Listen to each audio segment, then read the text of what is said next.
Bonjour à tous, la première tentative a échoué puisqu'il faut que je nettoie un peu mon disque dur. Je vais tâcher d'être plus rapide dans la vidéo que je vais vous faire.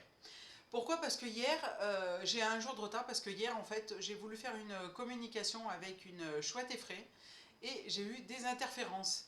Alors j'ai dit stop, on arrête, voilà, on fera la vidéo demain. Et puis une vidéo passe sous mes yeux en parlant des chats et de du pourquoi ils arrivent dans nos vies. C'est pour ça qu'aujourd'hui je vous parle de nos amis à fourrure. Et chaque chat qui arrive en fait dans notre vie a une mission précise pour nous. Tout comme les chiens, je vous dis ça parce que mon chien est couché à mes pieds et si je ne parle pas de lui, il risque de faire des bêtises quand je vais partir. Donc mon Uriel, la prochaine vidéo c'est pour les chiens. Ils agissent en gardiens de nos âmes. Et puis, parfois, si on ne fait pas forcément attention aux messages qu'ils essayent de nous transmettre, eh bien, il est possible qu'on passe à côté d'opportunités de nous guérir. Je prends un exemple parce que les animaux, ces chats, ce ne sont pas que des animaux, ce sont des guides spirituels et des médiateurs entre les différents mondes, les différentes dimensions, dans lesquels ils sont capables de voyager alors que nous, non. Ils voient des choses que nous sommes incapables de voir. Et je vais prendre un exemple précis, notamment dans l'Égypte ancienne, puisqu'on peut prendre des exemples dans toutes les civilisations anciennes, puisqu'elles ont voué un culte au chat. Mais moi, c'est précisément l'Égypte, puisque j'ai voilà, une affinité avec ce pays. Et notamment la déesse Bastée, qui est la déesse à tête de chat, qui était la divinité de la maison et de la fertilité et des chats. Dans l'Égypte ancienne, si un chat était tué ou accidentellement tué, eh bien la personne qui l'avait fait, qui était à l'origine de ça, risquait la peine de mort. Alors à l'heure actuelle, si tous ceux qui faisaient du mal aux chats et aux chiens, aux autres animaux risquaient la peine de mort, ben, je pense que ça serait une épidémie plus que le Covid, hein, n'est-ce pas? Bref, nous revenons aux Égyptiens. Ils croyaient que c'était les gardiens des portes entre le monde souterrain et le monde de la surface. Et puis aussi, ils les considéraient comme les protecteurs, les gardiens des temples.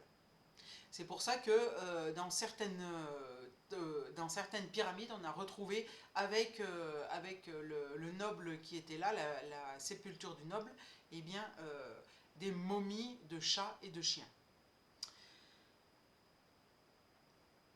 Pour en revenir un peu plus concrètement à notre XXIe siècle, on sait que le ronronnement du chat a des fréquences entre 25 et 150 Hz. Il a été prouvé par des études scientifiques, hein, c'est pas moi qui l'invente, que la fréquence de 50 Hz permettait de guérir les os et les tissus. C'est-à-dire que nos chats, peuvent guérir nos blessures physiques et puis surtout émotionnelles. Il a été prouvé aussi que le ronronnement fait baisser le taux de stress et d'anxiété.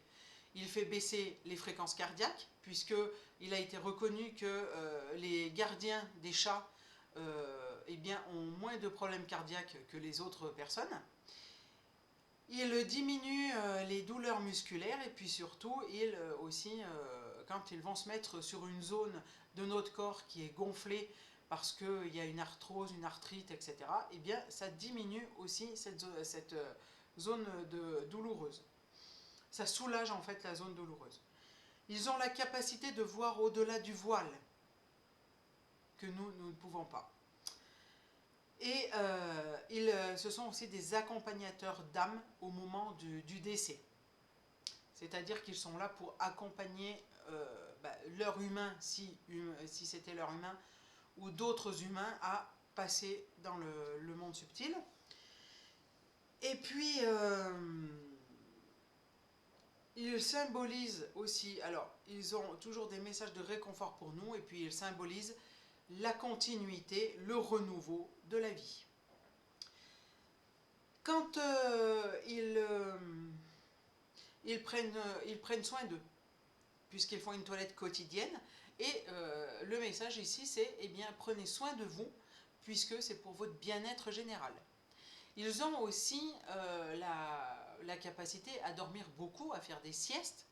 Et tout ça, eh bien, la signification, c'est faites aussi des siestes, puisque c'est bon pour la régénération du corps physique et du corps mental également. Ils sont aussi indépendants. Et cette indépendance, eh bien, la signification, c'est qu'on peut toujours se débrouiller tout seul, sans forcément compter sur les autres. Voilà. Ils ont aussi, alors là je vous en ai parlé dans la vidéo sur les chats et la géobiologie, et le Feng Shui je crois, que je vous remettrai en lien sous cette vidéo. Ils ont la capacité de transformer les énergies négatives en énergies positives.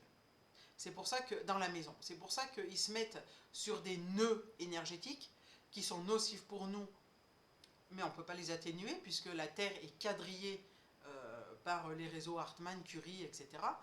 Et eux, eh bien, ils ont la capacité de se mettre là, toujours au même endroit. Quand ils passent beaucoup de temps au même endroit, c'est qu'ils sont là pour transcender, en fait, pour transformer les énergies négatives en énergies positives pour nous. Voilà, c'est la fin de cette vidéo. La semaine prochaine, on va certainement parler de chiens. Ou si ma connexion revient, eh bien, je vous fais la vidéo avec la chouette effraie. Je vous souhaite une très belle semaine et je vous dis à lundi prochain. Bye bye!